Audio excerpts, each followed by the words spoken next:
Meu nome é Cláudio e essa história aconteceu em 2004, quando eu tinha 27 anos e morava em uma área rural do interior de São Paulo. Eu trabalhava numa fábrica em uma cidade vizinha e todos os dias voltava para casa tarde da noite por uma estrada cercada por pastos e morros. No caminho havia uma casa antiga de madeira no topo de uma elevação. Eu conhecia aquele lugar desde criança. A casa já parecia abandonada naquela época e, com o passar dos anos, ficou cada vez mais deteriorada. Numa noite de inverno, voltando do trabalho por volta das 11 horas, notei uma luz acesa na janela da frente da casa. Achei que alguém tivesse comprado a propriedade e não dei importância. Mas na noite seguinte a luz apareceu novamente. E na outra também. Passei a observar aquilo quase todos os dias. Era uma luz amarelada, fraca, sempre na mesma janela.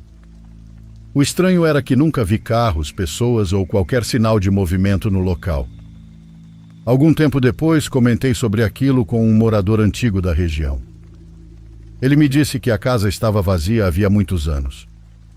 Segundo ele, o último morador tinha falecido no fim dos anos 80 e ninguém mais havia vivido ali.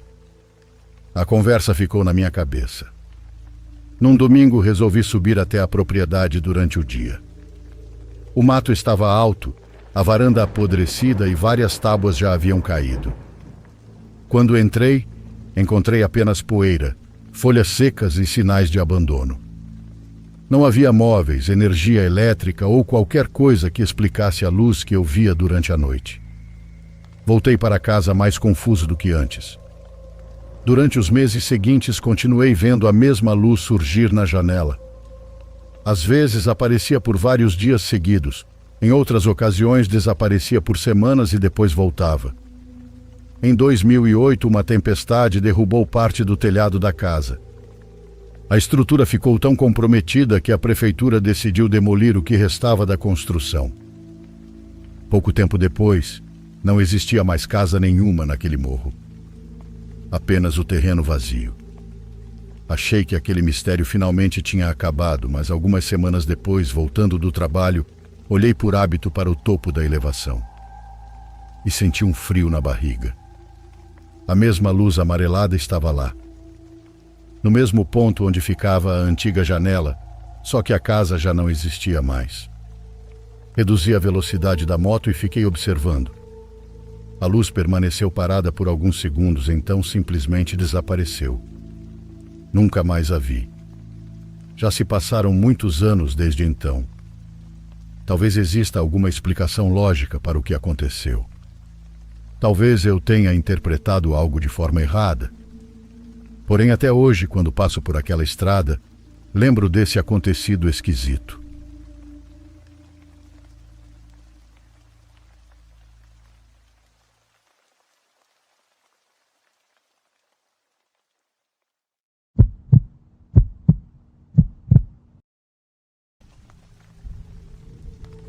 Eu poderia mencionar com plena confiança as datas exatas em que tudo isso aconteceu há mais de 20 anos.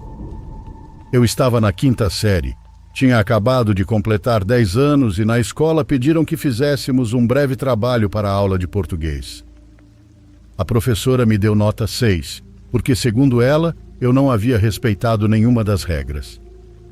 Para começar, o limite mínimo era uma página e o máximo também. Eu escrevi nada menos que umas 5 páginas. Depois a professora decretou que aquilo que eu havia escrito não era real, mas sim ficção. Se eu ganhei aqueles 6, foi unicamente porque fui o único da sala que não parecia ter pedido ajuda aos pais. Bom, naquele tempo, aos 9 anos, percebi que um ventilador da casa me seguia para onde quer que eu fosse. Era um aparelho velho e maltratado. Meu pai tinha encontrado aquela coisa jogada na rua e levado para casa. Ele dizia que não jogava fora porque ainda tinha conserto. Com certeza tinha, assim como muitas outras coisas que ele acumulava no quintal. Era um trambolho velho, com hélices de metal que, quando giravam, pareciam perigosas. Por isso mesmo nunca ligávamos aquele ventilador. O barulho que ele fazia ao funcionar era insuportável. um rangido que perfurava os ouvidos e me desconcentrava quando eu tentava fazer a lição de casa. Dizer que eu percebi que o ventilador me seguia é uma maneira curta de explicar que, como toda criança curiosa nascida naqueles distantes anos 90, eu tinha tempo demais livre para testar uma teoria que parecia absurda. Onde quer que eu estivesse, lá estava o ventilador. Mesmo quando eu ficava sozinho, o que era muito raro. Também acontecia quando eu ficava sob a supervisão do meu irmão ou quando me trancava no quarto para estudar. Eu saía do banho e lá estava o ventilador. Fiz perguntas demais até chegar à conclusão inevitável de que aquele aparelho estava me perseguindo. Quem mais estava na casa? Quem poderia ter colocado ele ali? Eu sempre o encontrava desligado, com o cabo às vezes enrolado no suporte e às vezes não. Então decidi fazer um experimento. Um dia entrei em um dos quartos onde, depois de uma rápida e minuciosa inspeção, confirmei que o aparelho não estava. Sentei na beirada da cama e fiquei olhando fixamente para a porta, esperando que alguém empurrasse o ventilador para dentro. Eu ainda não tinha chegado ao ponto de pensar que o objeto se movia sozinho. Meu objetivo era descobrir se aquilo era meu irmão pregando uma peça pesada em mim ou minha avó, que por causa da idade, como minha mãe dizia, esquecia o tempo todo onde deixava as coisas. Esperei e esperei, mas nada aconteceu. Eu não tinha um relógio comigo para marcar o tempo, mas posso garantir que passou mais de 1 hora. Entrei no quarto quando ainda entrava pela janela aquela luz avermelhada do entardecer, fazendo as paredes brancas do cômodo brilharem. Fiquei ali sem fazer nada, quase sem me mexer, até que o fim da tarde me deixou completamente no escuro. Levantei para acender a luz, mas quase imediatamente pensei melhor e a apaguei novamente. Eu não tinha mais nada para fazer naquele quarto.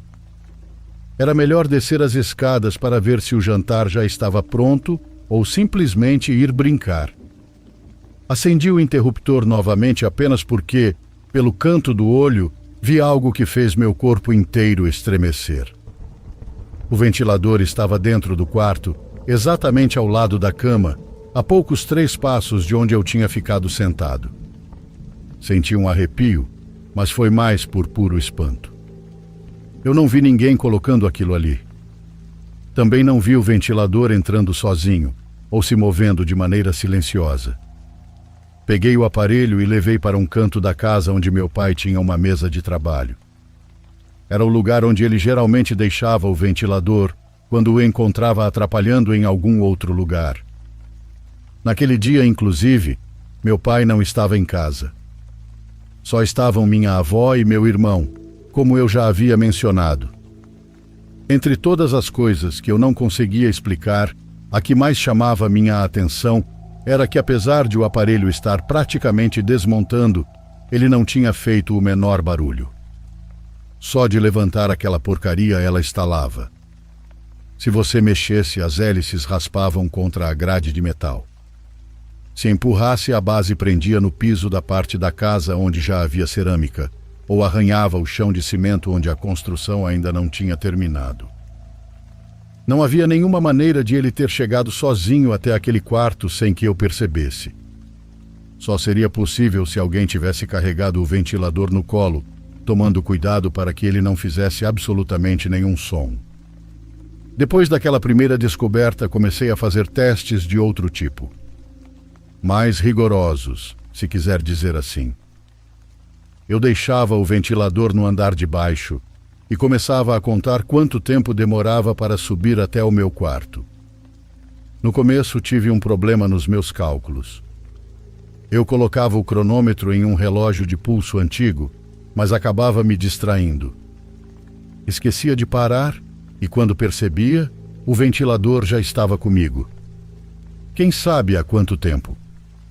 Então mudei a estratégia. Deixei o ventilador no meu quarto e desci até a cozinha. Fingi para minha mãe que estava distraído procurando alguma coisa no armário, e para minha surpresa, lá estava ele comigo. 8,7 segundos. Esse foi o recorde dele. Você já fez essa pergunta ou quer que eu esclareça antes que ela passe pela sua cabeça? Mãe, o ventilador me segue para todos os lugares. Pai, esse ventilador parece que me segue para todos os lugares. Claro que contei aos meus pais, mas sabe o que eles fizeram? Esconderam minhas histórias em quadrinhos, dizendo que aquelas coisas estavam perturbando minha mente ou fazendo mal para mim. O próximo passo era descobrir se o aparelho realmente se movia sozinho. Com isso, eu queria saber se aquele objeto tinha algum tipo de feitiço ou bruxaria. Por mais ridículo que parecesse, eu precisava considerar essa possibilidade. Ou então se havia um fantasma na casa. Pensar no fantasma do ventilador não me dava tanto medo quanto a ideia de que o próprio objeto tivesse vida. Nos dois casos, o que me incomodava era pensar por que ele seguia justamente a mim. Por que não minha mãe ou meu irmão, que era quem mais ficava em casa porque tinha passado um ano expulso da escola? Sabe por que eu não gostava de pensar nisso? Porque para descobrir, eu teria que falar com o ventilador ou com algum tipo de força invisível que o empurrava e carregava até onde eu estava. O que eu faria se uma voz respondesse de volta? Uma vez tranquei o ventilador em um pequeno quarto onde meu pai guardava as ferramentas. A única coisa que consegui comprovar foi que ele não tinha superpoderes nem uma grande força de vontade. Ele ficou lá preso até que eu senti pena. Uma pena que eu nem sei de onde veio, já que afinal era apenas um objeto. Ou talvez fosse alguma coisa diferente. Uma presença. Um tipo de entidade. Algo que, para ser preciso, estava me perseguindo. Chegou um momento em que achei que tinha obtido todas as respostas que precisava. A última pergunta, a de descobrir exatamente de quem era a mão invisível que carregava aquele aparelho até mim, era uma fronteira que eu nem queria atravessar. Para evitar sustos, comecei a mudar o jogo. Às vezes, quando eu mudava de um cômodo para outro, eu mesmo carregava o ventilador. Fazia isso para evitar o susto de virar e encontrar ele aparecendo a poucos centímetros do meu rosto. Mas acho que aquilo foi um erro. Acho que dei poder para ele. Pensei nisso porque depois daquele momento, quando eu me trancava em algum quarto, o aparelho começou a abrir as portas. Nunca vi ele girar a maçaneta, mas eu ouvia o rangido da madeira cedendo, e quando me virava ele estava lá, parado na entrada, escondido no limite do batente, esperando que eu me distraísse por apenas um segundo para dar o próximo passo para dentro. Um dia deixaram uma das minhas primas responsável pela casa. Não sei se foi por tédio ou por pura maldade infantil, mas tive a ideia de dizer para ela que o ventilador estava possuído pelo espírito do meu avô. Falei que se ela continuasse choramingando, o aparelho iria assustá-la. Parecia até que eu tivesse dado uma ordem diretamente ao ventilador. Naquela noite, a menina dormiu no quarto da minha mãe. Durante a madrugada, todos acordamos com gritos desesperados. Quando fomos ver o que tinha acontecido, minha prima estava com um corte na pele. Não era profundo, mas era um ferimento que atravessava o braço dela. Chorando de medo, ela jurava que tinha sido o ventilador. E ela não estava mentindo. As perguntas lógicas surgiram imediatamente naquela hora da noite. Quem tinha colocado o aparelho ao lado da cama dela? Quem tinha tirado a grade de proteção para deixar as hélices de metal expostas? Quem diabos tinha ligado aquilo na tomada? Minha prima respondeu tudo apontando o dedo para mim. Disse que tinha sido eu, porque eu havia avisado que iria assustá-la. Minha mãe pegou as histórias em quadrinhos que tinha confiscado antes e, como castigo, rasgou tudo na minha frente. Mas, além disso, no dia seguinte, meus pais jogaram o ventilador no lixo. Foi exatamente aí que terminou o trabalho que, semanas depois, entreguei para a professora de português. Houve detalhes que não coloquei naquele trabalho escolar porque eu tinha vergonha. Como o fato de que por algum tempo eu me senti estranhamente triste, como se sentisse falta do ventilador. Obviamente, eu também não escrevi tudo aquilo na quinta série com esse nível de detalhes. Por que me lembrei dessa história tantos anos depois? Não foi apenas porque, há pouco tempo, enquanto fazia uma limpeza, encontrei as folhas amareladas daquele trabalho de português. Foi porque o ventilador voltou. Há alguns meses eu estava voltando do trabalho à noite quando encontrei ele do lado de fora da minha casa, sobre a calçada. Qualquer pessoa teria pensado que algum vizinho tinha jogado aquilo na rua esperando o caminhão de lixo passar. Mas eu reconheci imediatamente o metal enferrujado e as hastes tortas. Eu sabia perfeitamente que ele estava esperando por mim. Quando entrei, deixei o aparelho na rua, mas também deixei a porta aberta, apenas para comprovar uma última coisa. Percebi que ele ainda funcionava. Não quero dizer que o motor ligava ou que as hélices de metal giravam.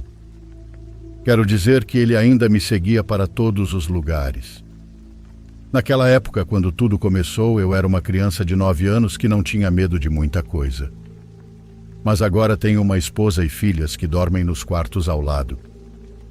E eu acabei de contar o que aconteceu com minha prima. Eu não podia correr esse risco. O velho trabalho escolar era uma das poucas coisas que eu ainda guardava daquela época. Provavelmente foi essa mesma nostalgia que me traiu ao ver o aparelho na rua e me levou de volta, de repente, à infância. No fundo, por mais estranho que pareça, eu sentia uma certa alegria em tê-lo de volta. Para evitar qualquer risco, tomei uma decisão. Desmontei o aparelho do pesado pedestal e o instalei fixo na parede. Minha esposa e minhas filhas não demoraram a perceber aquele objeto estranho. Perguntaram por que diabos eu tinha pendurado um aparelho tão feio, enferrujado e que nem funcionava. Fiquei sério. Pedi que, por favor, me deixassem ter aquilo sem fazer tantas perguntas. Disse que se realmente precisassem saber, era um objeto muito importante da minha infância. Elas deixaram para lá, e até hoje nenhuma das três percebeu o detalhe macabro. Mesmo sem ter mais cabo e sem estar conectado a nenhum tipo de energia elétrica, a cabeça do ventilador gira silenciosamente às vezes. Milímetro por milímetro, como se atrás daquela grade de metal existissem olhos escondidos que nunca deixam de me observar.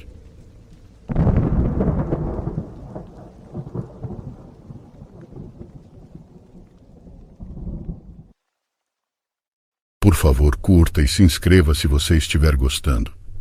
Agora continuamos.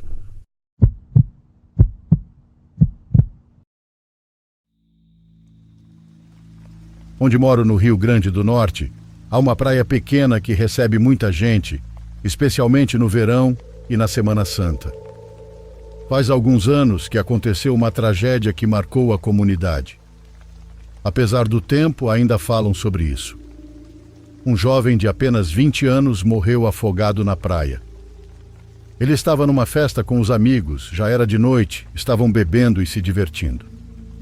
Mas, segundo o depoimento de um dos amigos, o rapaz começou a agir estranho. De repente levantou-se, olhou para os amigos com uma expressão que, segundo eles, não parecia a dele, e disse: "Adeus, já vou, meu irmão está me chamando." Logo depois entrou no mar sem pensar duas vezes. Os amigos riram, acharam que era brincadeira, mas passaram alguns segundos, depois minutos, e ele não voltava. Quando perceberam que algo estava errado, entraram no mar desesperados para procurá-lo. O mar estava calmo naquela noite, sem ondas fortes nem correntes perigosas, mas não o encontraram. Chamaram a polícia, vieram equipes de resgate, e depois de horas de buscas acharam o corpo. Estava muito longe de onde havia entrado, como se algo o tivesse arrastado. A notícia deixou todos em choque. O mais perturbador, e que ainda me dá arrepios, foi o que ele disse antes de entrar no mar. Que o irmão o chamava.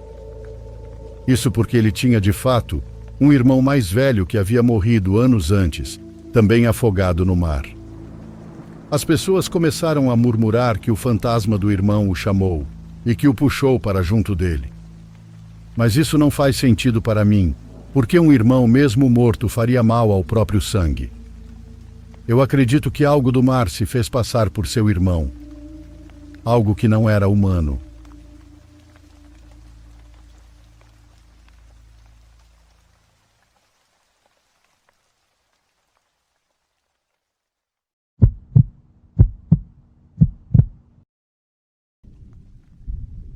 Olá, diário e pessoas do canal.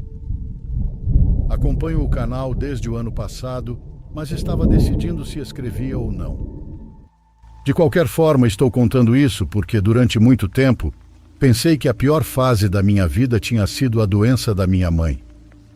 Naquela época eu morava na mesma colônia que meus pais e estava esperando um bebê. Minha mãe começou a se sentir mal vários meses antes de descobrirmos a verdade. No início, todos pensamos que era apenas cansaço ou alguma fraqueza passageira.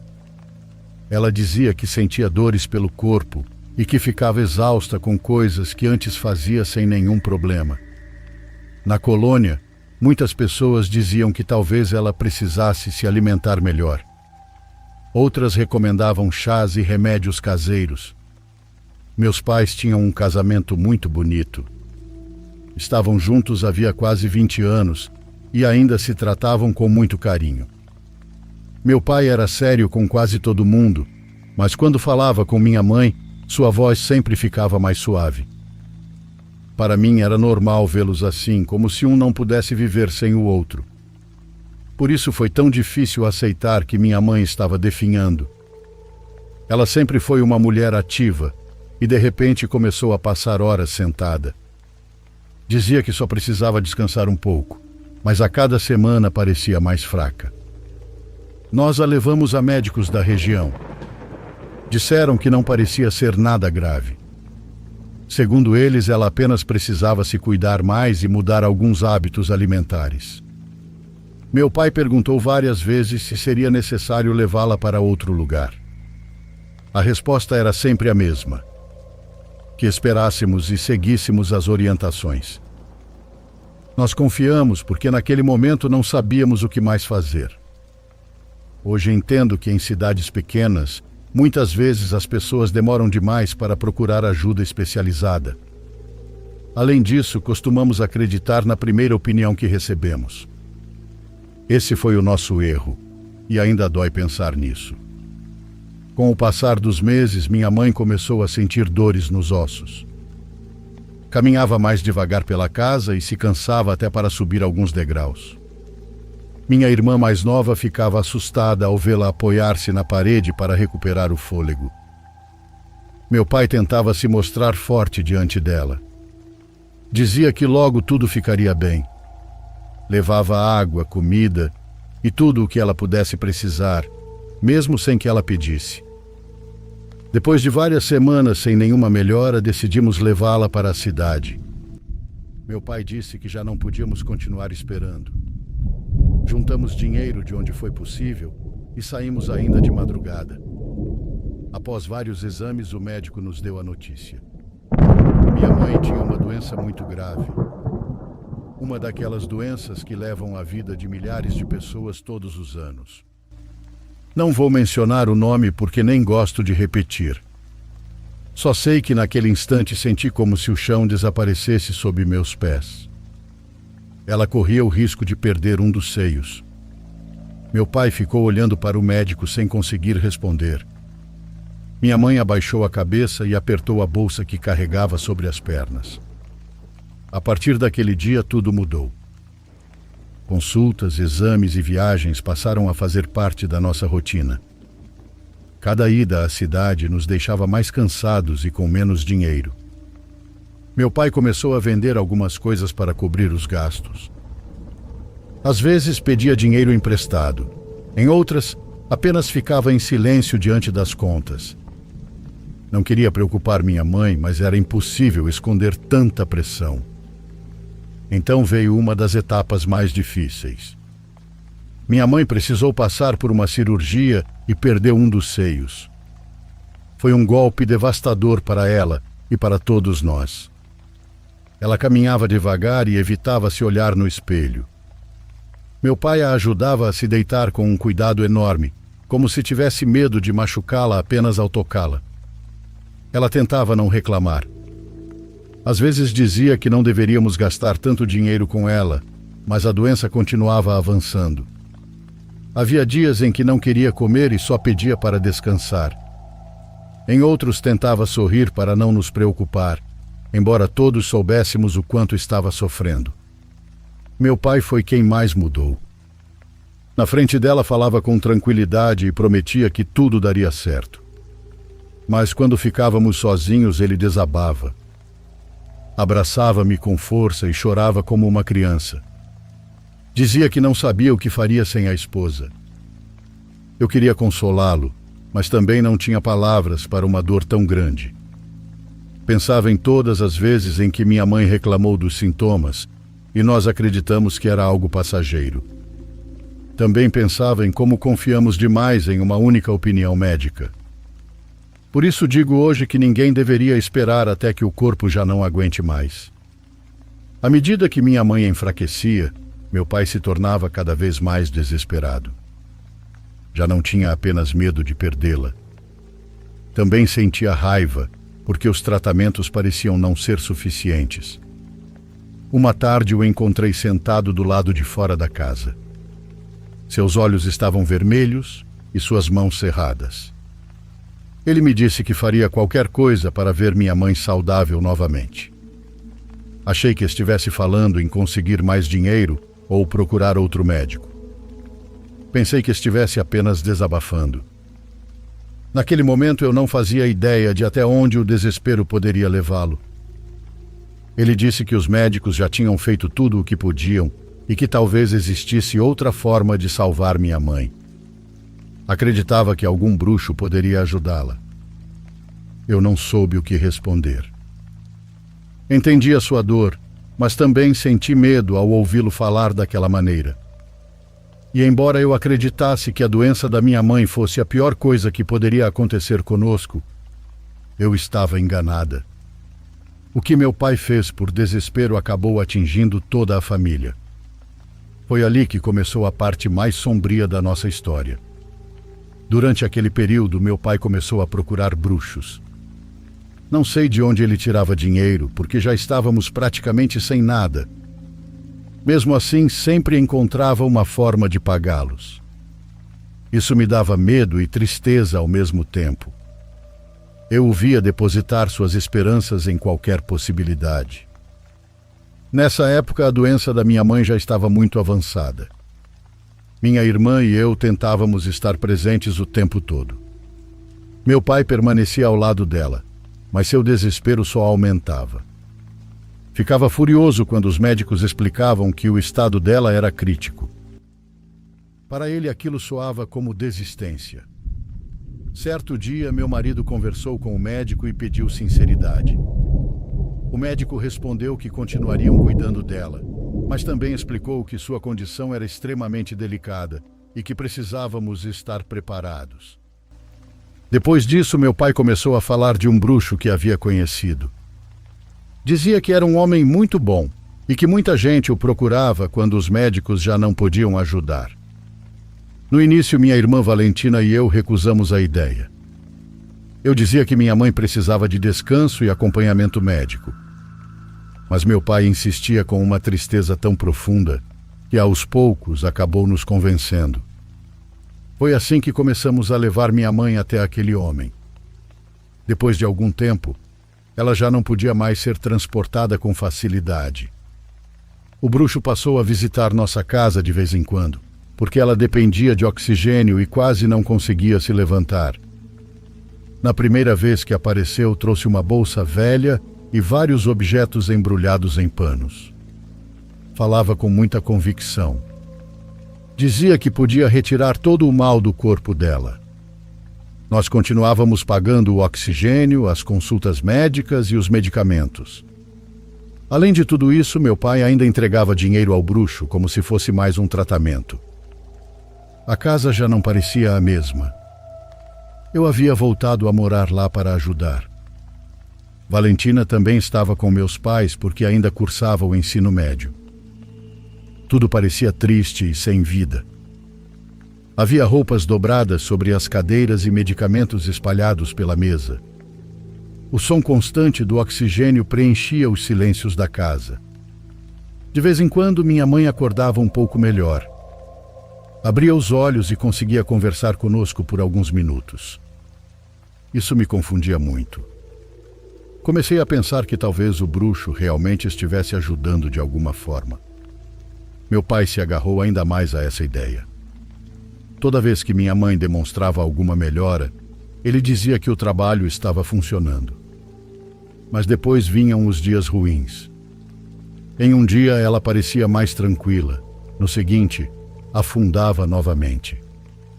Foi aí que comecei a sentir que tudo não passava de uma ilusão. O bruxo nunca deixava de pedir dinheiro. Sempre dizia que era necessária mais uma limpeza ou que ainda não havia terminado de retirar aquilo que a estava consumindo. Isso me irritava profundamente. Às vezes eu sentia que ele estava se aproveitando do nosso desespero. Eu estava grávida de 5 meses e meu marido dizia que preferia que eu ficasse na casa da minha sogra. Afirmava que aquele ambiente estava me fazendo mal e que eu precisava de tranquilidade. Mas eu respondia que não podia abandonar minha mãe. Também me sentia culpada só de pensar em ir embora enquanto ela passava por tudo aquilo. Foi minha irmã quem começou a notar coisas estranhas. Ela passava mais tempo na casa do que eu, porque às vezes eu tinha consultas ou precisava descansar. Valentina me contou que em várias ocasiões ouvia a voz da nossa mãe chamando por ela de outro cômodo. Isso era impossível, porque minha mãe não conseguia se mover sozinha. Quando ela entrava no quarto, encontrava-a dormindo.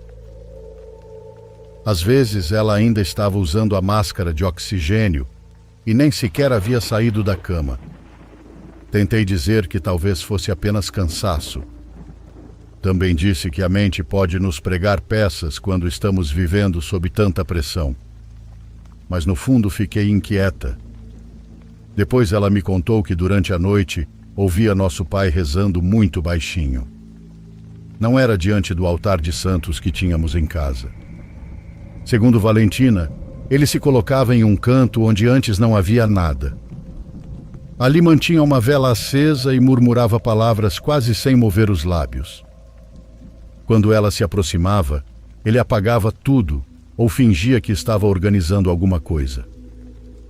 Eu também comecei a notar velas escuras em um canto do quintal. Algumas estavam marcadas por manchas pretas nas bordas. Outras tinham cera espalhada por toda parte, como se tivessem queimado durante horas.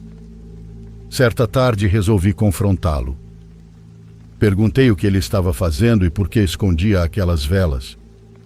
Ele ficou vermelho de raiva e disse que eu não entendia nada. Acusou-me de não me preocupar o suficiente com minha mãe. Afirmou que se estava procurando ajuda, era porque ninguém mais tinha coragem de fazê-lo. Então saiu de casa e bateu a porta com força. Fiquei tremendo. Não apenas pela reação dele, mas porque comecei a sentir que o desespero estava transformando meu pai em outra pessoa. Depois disso, as coisas dentro de casa começaram a piorar. Já não era apenas minha irmã quem dizia ouvir coisas. Eu também comecei a ver e sentir situações que não conseguia explicar. Certa noite dormi em um dos quartos da casa. Minha mãe havia passado muito mal durante o dia e achei melhor permanecer por perto. Me deitei, mas não consegui dormir. Ficava atenta a qualquer som. Tudo o que se ouvia era o ruído do oxigênio da minha mãe e, de vez em quando, algum cachorro latindo ao longe.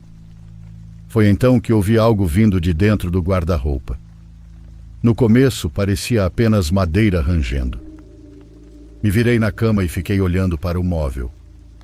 O quarto estava escuro, mas meus olhos já haviam se acostumado à escuridão.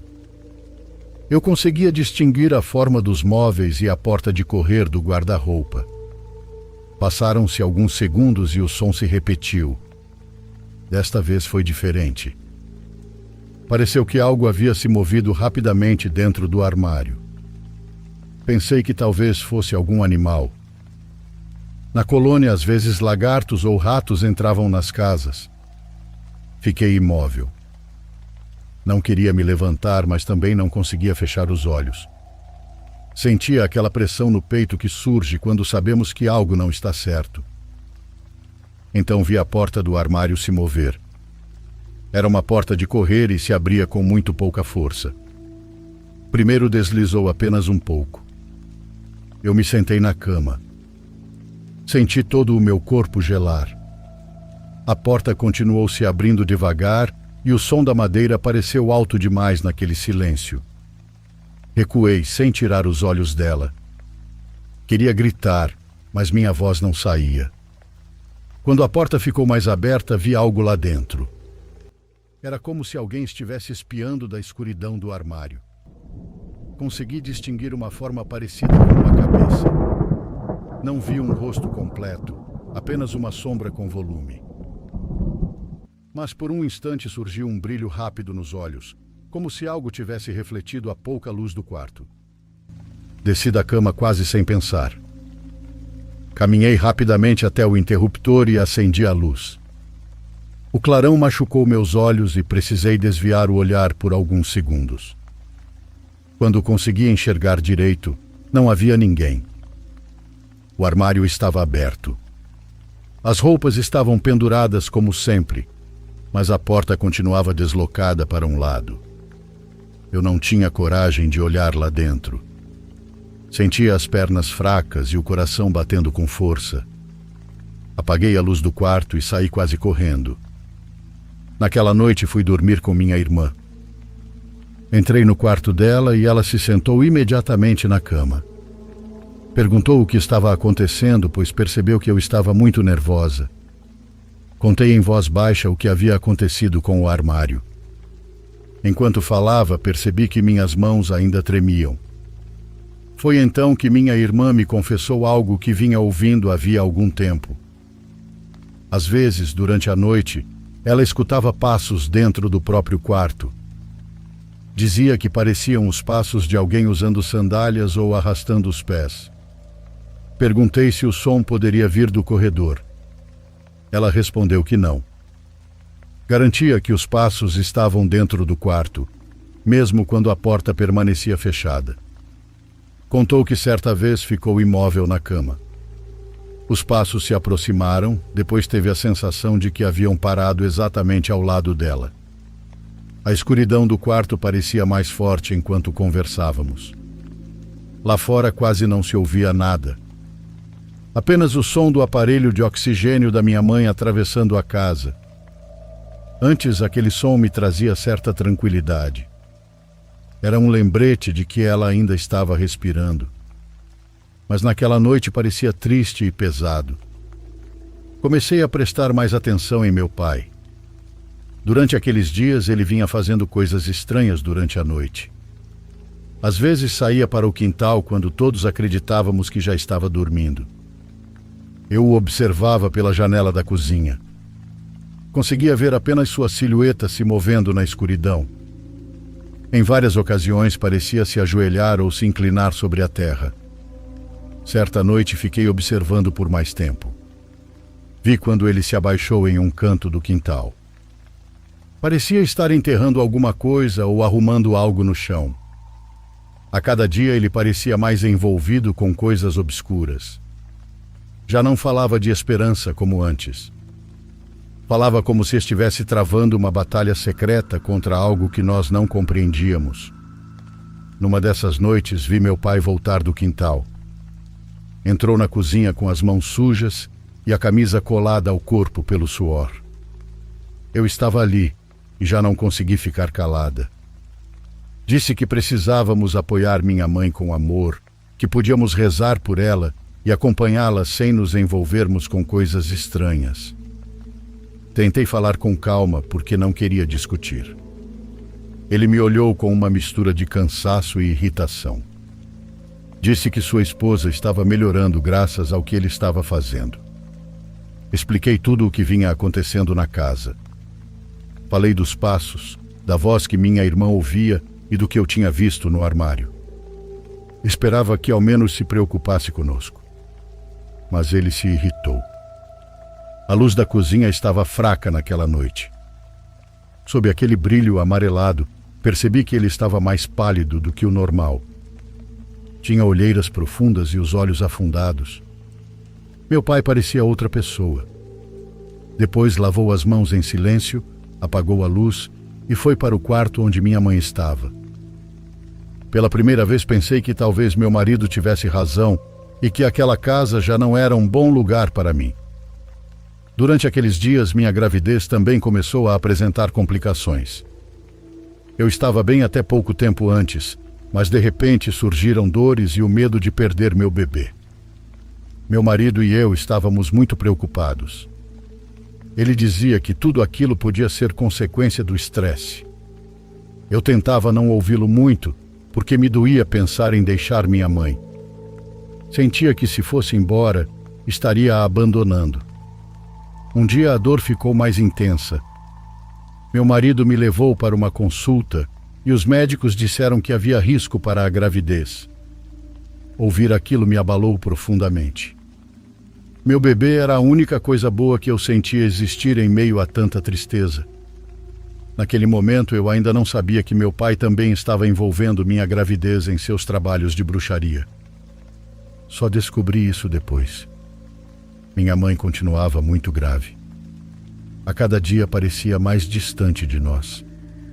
Às vezes abria os olhos e nos observava como se quisesse falar alguma coisa, mas já não tinha forças. Por isso pensei em chamar o pároco da igreja. Queria que ela pudesse se confessar. Também queria que encontrasse um pouco de paz, porque já não sabia quanto tempo lhe restava. Quando falei disso ao meu pai, ele ficou furioso. Para ele, aceitar a presença do pároco significava admitir que minha mãe estava morrendo, e ele se recusava a aceitar isso. Tentei explicar que não era uma forma de desistir dela, mas de acompanhá-la de outra maneira. Porém, o desespero já estava cegando sua razão. Numa daquelas últimas noites, meu pai se aproximou de mim no corredor. Eu estava saindo de um quarto quando ele disse que precisava me pedir um favor enorme. Garantiu que era o maior favor que poderia me pedir em toda a vida.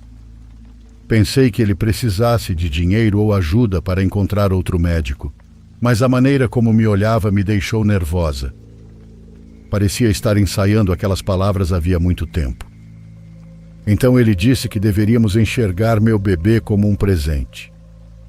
No início não entendi o que queria dizer. Perguntei o que meu filho tinha a ver com tudo aquilo. Meu pai engoliu em seco e olhou para o quarto onde minha mãe estava deitada. Depois me contou que o bruxo havia lhe explicado algo. Segundo ele, se entregássemos meu bebê como oferenda, sua esposa poderia ser salva.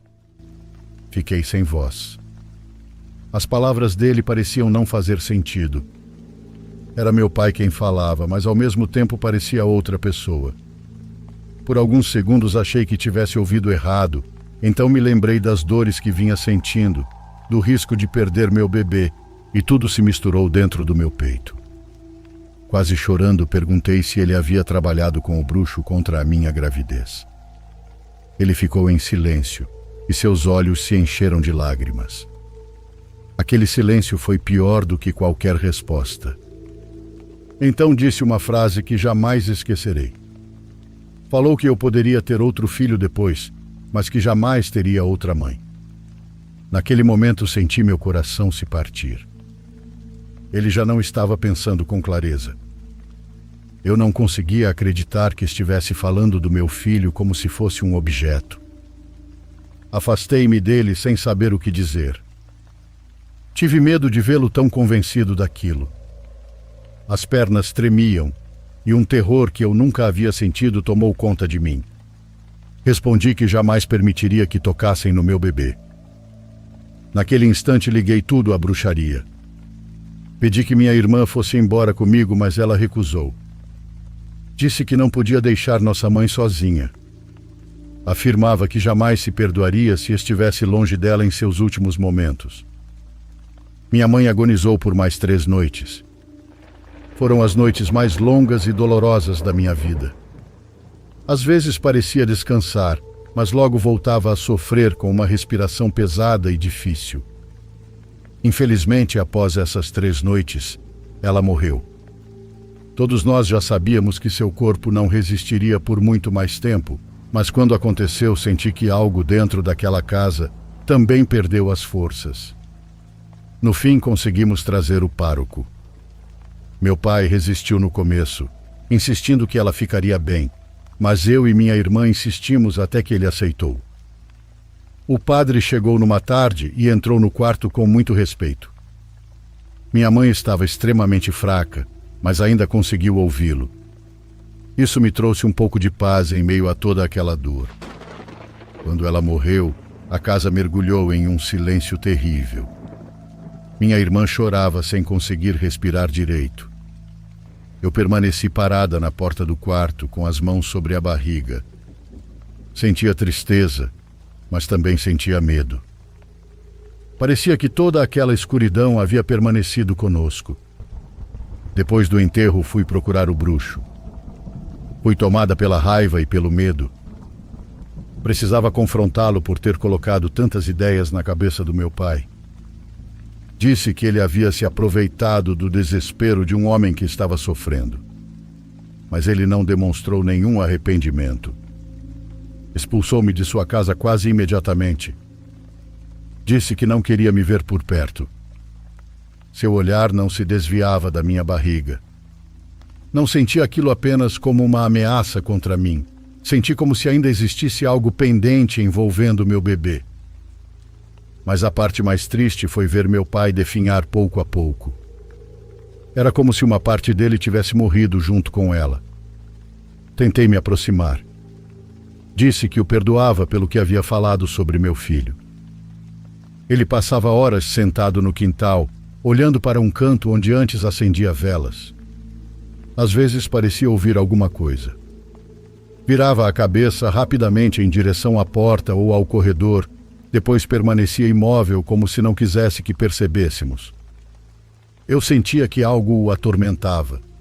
Não sei se era culpa ou algo pior, mas seu comportamento me fazia pensar que ele não estava sozinho dentro da própria mente. Certa vez o surpreendi falando baixinho dentro do quarto de minha mãe. A princípio achei que estivesse rezando, mas quando me aproximei percebi que falava como se ela estivesse diante dele. Pedia perdão. Dizia que havia feito de tudo para salvá-la. Não tive coragem de interrompê-lo. Fiquei parada no corredor, com o coração apertado. Quase 3 meses depois de enterrarmos minha mãe, meu pai também faleceu. Minha irmã e eu permanecemos ao lado dele até o fim. Nunca soube exatamente o que ele fez com aquele bruxo. Também nunca descobri que tipo de trabalhos aceitou realizar. Meu bebê nasceu algum tempo depois. Desde então compreendi que protegê-lo era a única coisa que realmente podia fazer. Por isso conto esta história. Uma doença grave em alguém que amamos pode nos destruir de muitas maneiras. Pode nos encher de medo, culpa e desespero. Mas nenhum desespero justifica se envolver com coisas obscuras. Existem pessoas que se aproveitam da dor alheia. Prometem soluções quando sabem que tudo o que você deseja é não perder quem ama. Bom, esse foi meu relato para vocês. Me desculpe se ficou um pouco grande, mas contei tudo o que tinha para contar. Obrigada pelos relatos diários. Um abraço e um beijo de Luana Martins.